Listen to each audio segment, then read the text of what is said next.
More Perspective is Dr. Mark Caleb Smith. He is the director of the Center of Political Studies at Cedarville University. You have been with us all night tonight. We appreciate you for doing that. So the State of the Union, of course, is the president's chance to really toot his own horn, for lack of a better way of putting it. What grade would you give him tonight?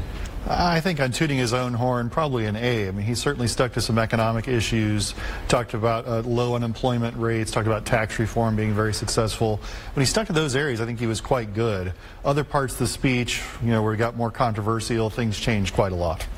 One area that he spoke about that does directly or could directly affect our area is infrastructure, something we need help with, specifically with bridges, and his desire to make that a top priority. But is that something that you see could even get through this Congress? I think ideally that's an issue that Democrats and Republicans could work together.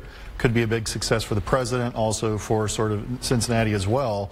But when you look at the priority he gave it in his speech, he spent more time talking about abortion than he did infrastructure. And so it's unclear to me exactly how much he's going to be willing to push that issue. Maybe some of the first words out of our mouths tonight was that he was speaking to a divided Congress and a divided country. And there were times during his 90-minute speech, essentially, when Democrats and Republicans applauded together. Did he make any headway in knitting this country, politically or otherwise, back together? I think if you look at the beginning of the speech and the end, he made a noble effort to do that. But everything in between was pretty sharp, I think, and pretty pointed. And so I'm not sure any progress he may have made at other parts of the speech. I think it was probably lost when he talked about immigration, when he talked about infanticide and other things that are really divisive. And so I think the president sort of had two jobs. One, he was trying to build up his own base, maybe reach across the aisle. I think this speech is probably more effective for building up his own base. Any big surprises?